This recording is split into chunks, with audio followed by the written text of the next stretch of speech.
Well, we are now down to days before the 2024-2025 school year begins for Idaho public school students. And in several of those districts around the state, there will be some new policies students will have to get used to following. A big one, probably one of your student has groaned already about, what they're supposed to do with their cell phones. In an effort to decrease distractions in the classroom and increase social interactions, a few schools are not letting students have their devices on or even on their person during the school day.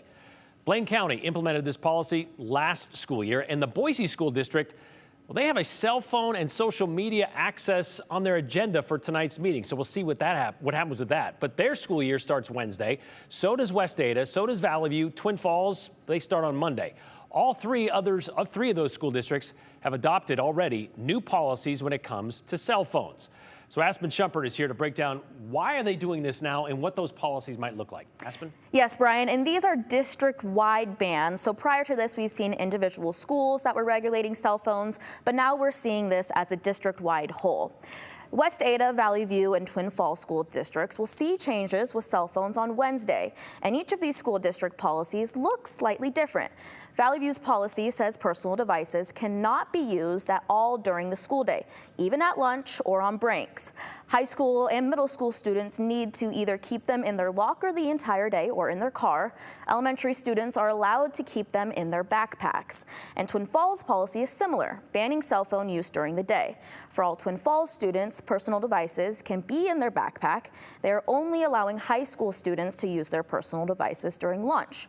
West Ada is taking a different approach and just banning cell phone use during class time. Students will need to either keep the devices in their locker or in a designated bin in their classroom. The push for this policy from West Ada schools was to limit distractions in the classroom. Our primary obligation is a distraction-free environment for our kids, and cell phones are the ultimate distraction. So removing it from the instructional environment so that our teachers can focus on teaching our kids and keep us at the top of reading and at the top of math, it's where we want to be. A cell phone policy is something that Emmett School District is considering. They haven't passed anything yet, but had discussions about cell phones over the summer. In a July 15th board meeting, board member Terry Jones was in support of eliminating phones, similar to West Ada's reasoning, to decrease the amount spent on personal devices and allow more time for students to focus on schoolwork or activities. But one of Jones's fellow board members argues the benefit of having a phone for emergencies. I think contrary. And it's not like we haven't had a bomb threat in or some sort of active shooter threat in our district. We have. As a parent, I want to know my kids are okay.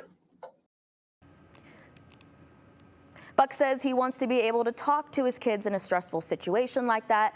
Boise schools sent a letter out to staff and families today about social media use during school. The email says students would only be able to access YouTube and LinkedIn on their district-owned devices.